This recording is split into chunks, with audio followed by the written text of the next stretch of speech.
What is up, everybody? It's DFS Dudes back for another edition of the Deep Dive. It is Wednesday, April the 8th. Early slate is just about wrapped up.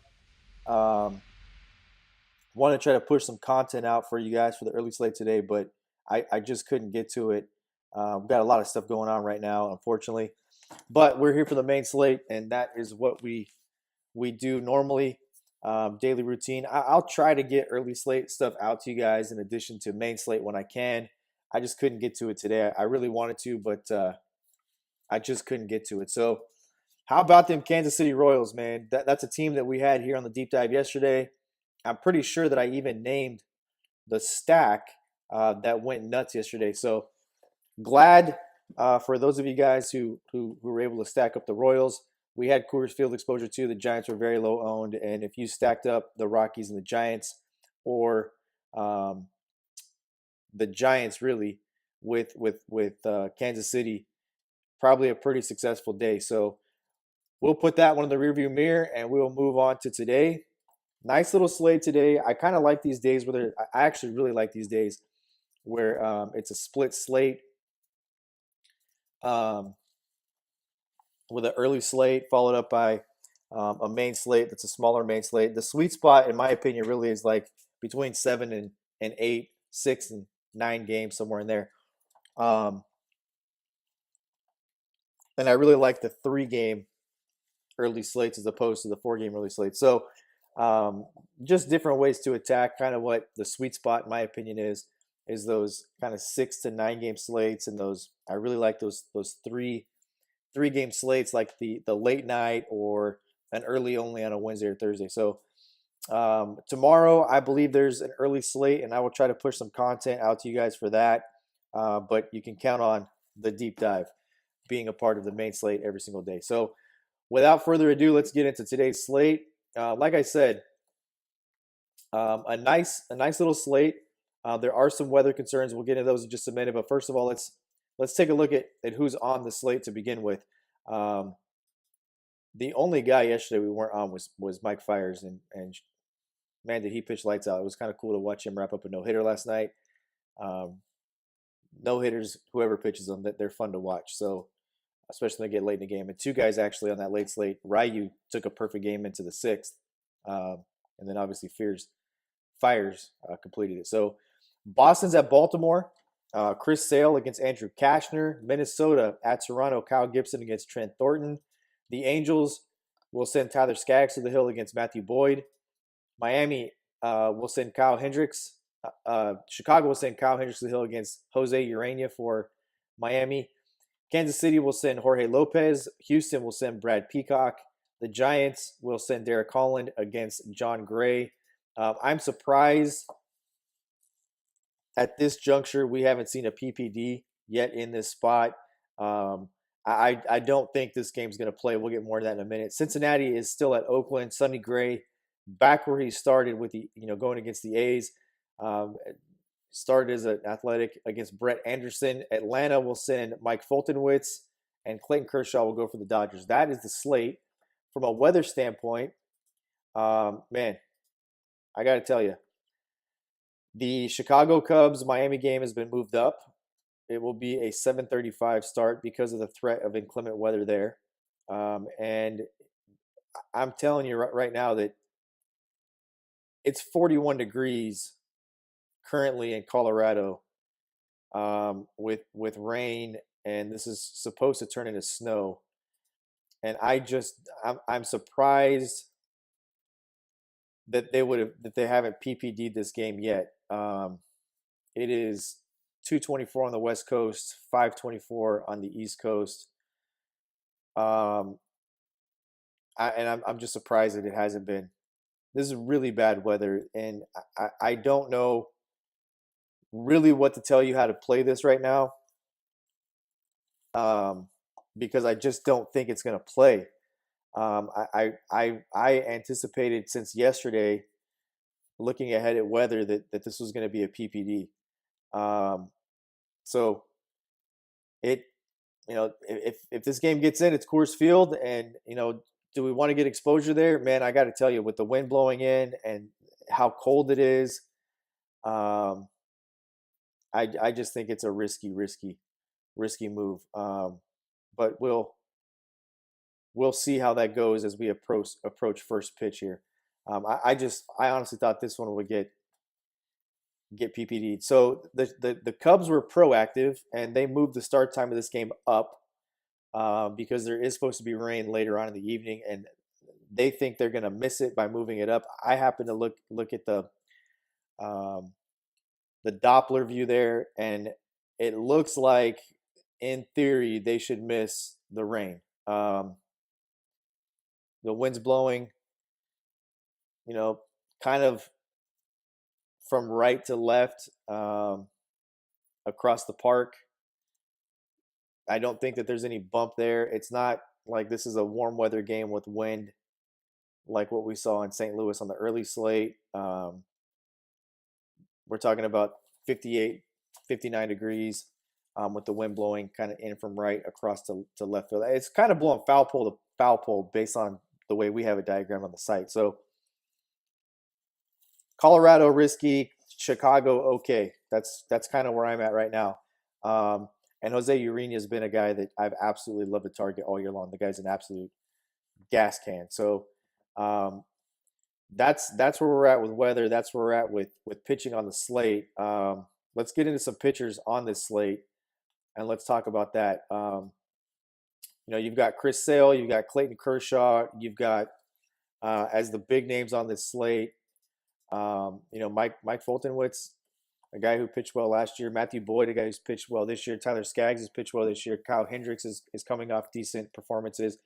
Brad Peacock looks like he's going to get lit up to me. And I'm on the Royals again today.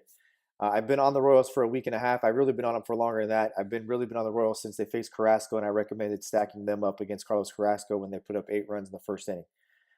You take a look at some of the peripherals and some of the metrics here with Brad Peacock. Huge favorite, minus 209, just like McHugh was last night. The ISO he's giving up against left-handed bats is 321. 321. Only a 115 ISO against right-handed bats, but a 321 ISO against left-handed bats. We're in the same exact spot we were in yesterday, in my opinion. Huge favorite. He's minus 209. I believe yesterday McHugh was minus 235 or in that range. And this is a much higher ISO to left-handed bats for Peacock than it was for McHugh. This is a team that has a over 40% hard contact rate over the last 2 weeks.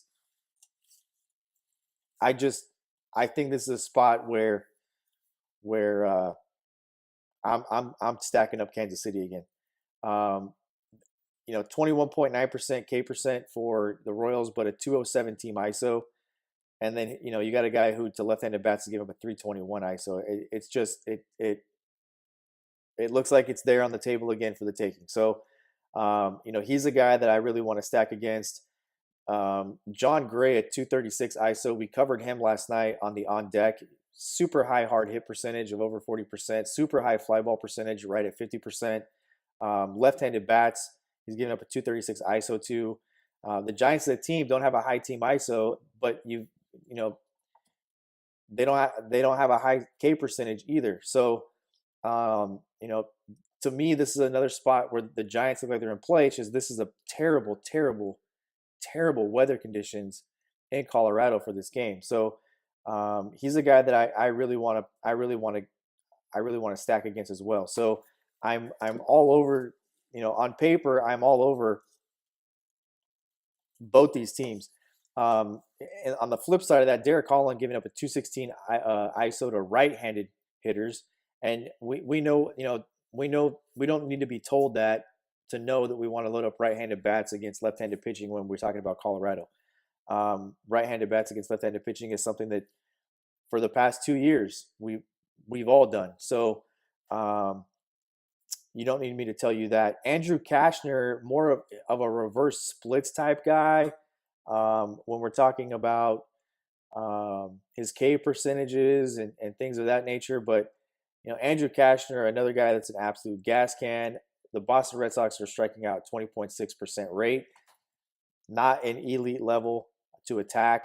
when you've got somebody like the Detroit Lions, I mean the Detroit Tigers, Lions and Tigers and Bears, I guess, had me a little confused there. But Skaggs goes against a team that has a 29.3% K ratio. Um, and even the Rockies at 27.4, and then Miami at 26.8. Those are the two highest. I think Kyle Hendricks is another guy that's really safe in this spot. Um,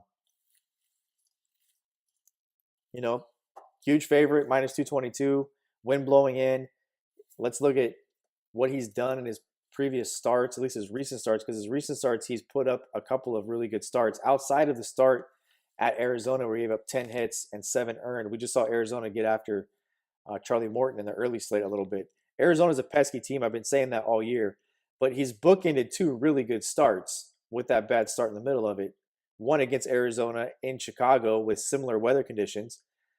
Sunny day, low 60s, high 50s.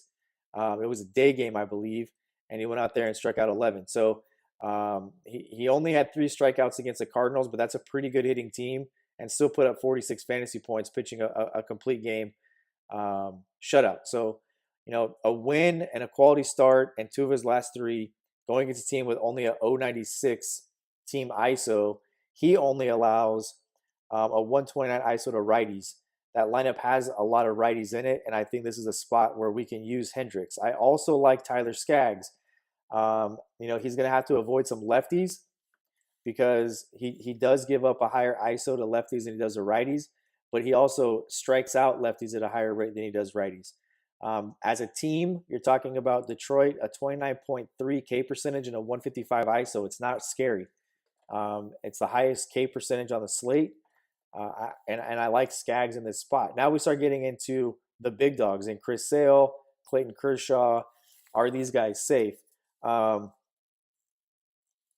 said last night that the thing to me about Chris Sale is early in the season he had 2 flaws, and one of them was velocity and the other one was location.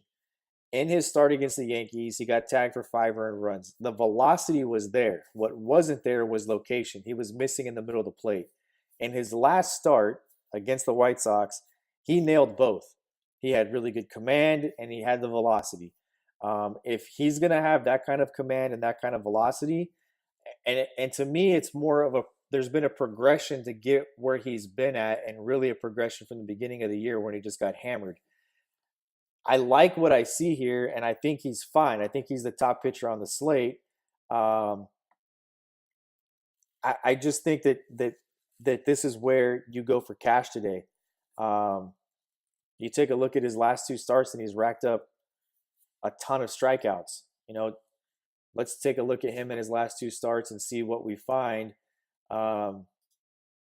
which is 58, 43, and 39 actually in his last 3 starts, pitching a total of 18 innings over his last 3 starts. It's an average of 6 innings, so he's right at quality start as far as innings go. He's got 2 quality starts in those last 3. The monster performance of 58 fantasy points against the White Sox, but he struck out 10 against Detroit, 8 against Tampa Bay, and 10 against the White Sox. So we know how good of a hitting team Tampa Bay is. Chris Sale looks to be back. He got tagged with the 4 earned runs against the Yankees, and that was the start that to me said he's on the right track because the velocity's back. I think that we get him at a good price, $11,000. I think his price is going to go up after this start. And it's a guy that I really like. Clayton Kershaw has a .000 batting average against him on his curveball. His velocity, however, is down, and he's getting a little longer in the tooth, as they say. But he's getting swings and misses, and he's getting them at almost a 23-24% clip on his fastball, and almost a 50% clip on that curveball. Like I said, .000 batting average against the curveball. His vertical movement looks good. His horizontal movement looks good. I think he's clearly number 2. These are the 2 guys, in my opinion, that you load up tonight. I think Hendricks, who we just mentioned and covered, I think he's fine in tournaments.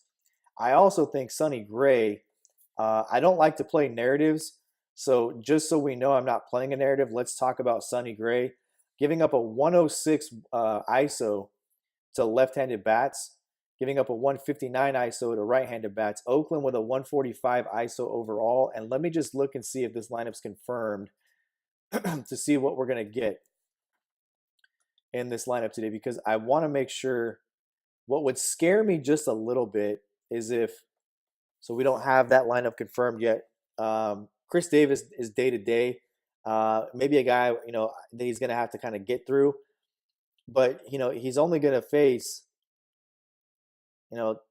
one, two, three left-handed at bats in this one. I think Sonny Gray's a good tournament play. I think it's a leverage play. And I mentioned this in the on deck video last night. Sonny Gray, the strikeout upside is there. Okay, that's there. Ground ball ratio, it's there. The problem with Sonny Gray is that he's pitching in Great American Small Park, and you're not going to get helped out in that ballpark very much. Big ballpark here in Oakland. One thing I mentioned before that I don't particularly like to target pitchers in Oakland because it's so big and you can lose a couple of strikeouts to foul outs. And we need strikeouts. So, but I think he's okay in tournaments. It's a guy I'll have exposure to tonight for sure. And then, outside of that, Skaggs is the guy that I like. I like Tyler Skaggs. I like him in this matchup against the Tigers. I think you have to play pitchers who are going against teams that have a lower ISO and a high strikeout percentage. This is the highest strikeout percentage on the slate. The tough part about it is getting the win. And they're facing Matthew Boyd. Matthew Boyd, his metrics and what those look like. He's a minus 120 favorite.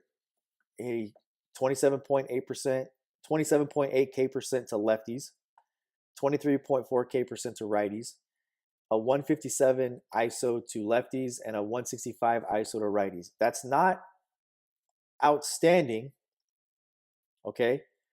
But it is the third highest ISO to righties on the slate, behind Derek Holland and Andrew Kashner.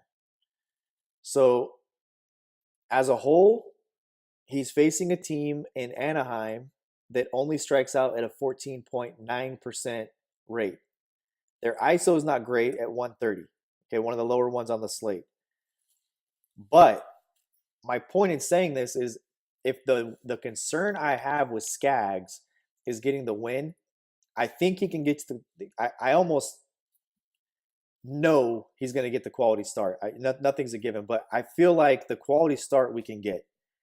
The win, I'm not sure of because I can see this being a 1-0, 1-1, 0-0 game when he comes out of it. I just don't know if Anaheim can put up the runs. But what gives me hope in that is that there is a 165 ISO versus right-handed hitters. They've got some better right-handed bats. Albert Pujols, long in the tooth, but it's still Albert Pujols. Of course, the best player in the game, Mike Trout. Simmons has been, they call him Simba in Anaheim. He's been good. David Fletcher's been good. So, Jonathan Lucroy's provided a little bit of pop. How many right-handed bats is he going to face today? He's going to face Fletcher will lead off, righty. Trout, righty. And then Ohtani's in the lineup, lefty. Simmons is hitting cleanup, righty. Pujols fifth, righty. And then you've got Goodwin, lefty. Lucroy, righty. And Calhoun, lefty. Then Cozart, righty. So I don't have a problem with either one of these guys. I think Skaggs can get the quality start in the win. I think Boyd can get the quality start. At 10-3, I would rather go with Clayton Kershaw than Matthew Boyd. Having exposure to both of them in tournaments, I'm okay with. To me, the top guy is Chris Sale. Number 2 is Clayton Kershaw. I would follow it up with some Hendricks, some Tyler Skaggs, maybe a little Sonny Gray mixed in there because of the price point with Coors Field in the slate. Sonny Gray at 7.4 on FanDuel allows you to do a little bit. At this point in time, we don't know what's going to happen with Coors Field, so we'll wait on that. And in fact, the Giants haven't sent a lineup out yet, which makes me even more nervous. Colorado's lineup has been confirmed for a little while now. It makes me a little bit more nervous about. I just this game. I don't know why they play this. It's miserable. So that's kind of where I'm at from a standpoint of pitching. The bats that I really want to load up today, I'm all over Kansas City again. I just think this is a good spot for them. You have to like the entirety of that game and like both sides of it. Jorge Lopez, not a good pitcher. He's not a good pitcher. Um, if you want to be contrarian, load up some Baltimore today. But I really think Chris Sale's found it. I do. Um, Minnesota is the team that I really want to also have a little bit of exposure to. To me, Coors Field, I have to play it as of right now because it's not PPD'd. The Dodgers are one of the hottest teams in baseball. I want some exposure there as well. That's three of the teams there. Kansas City and Houston, there's 4 and 5. And then, we've got a couple of other spots to play with. Boston against Cashner, want some of that. That's really number 6. And then those last two teams, I'm torn between kind of splitting exposure here between Minnesota, the Angels as being very contrarian if they can get on Matt Boyd, and the Chicago Cubs. That's really where I'm at right now. So if anything changes, I will update it in a stacks piece. But that's kind of where I'm at. From pitching standpoint, number 1, Chris Sale. Number 2, Clayton Kershaw. Number 3, Kyle Hendricks. Number 4, Tyler Skaggs. Number 5, Sonny Gray. And if you want a number 6 guy, I would mix Matt Boyd in there as well. So that's where I'm at there. From the bat standpoint, if I'm ranking them, kind of 1 through 8, let's look at implied run totals just to kind of polish this off. I normally give you guys these. I haven't looked today, but I got to think that I'll be shocked if Kansas City's not up here, to be honest with you.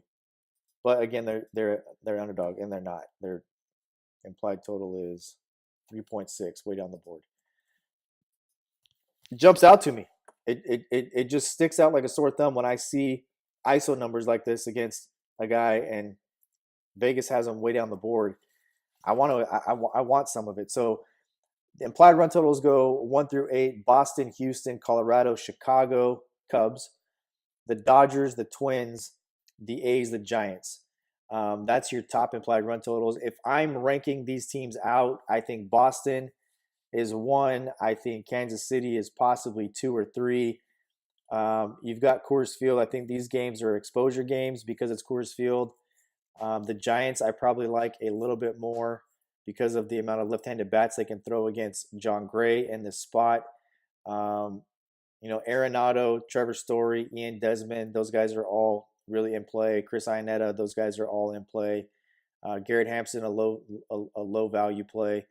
But I think I go Boston, Houston, Kansas City, Colorado, the Giants, the Dodgers, the Twins, the Cubs, and then I want a little bit mixed in of Anaheim. But I'm on the Royals, and I'm on them again. So I'm not chasing yesterday. I'm basing this based off the same exact numbers, and actually they're better than what they were yesterday. So I'm on that again. I will, if anything changes, I will update it with a stacks article. If not, hit me up in Discord if you have any questions. I'm around to answer questions all day. I will see you guys tomorrow. Until then, keep it cashing. Peace out.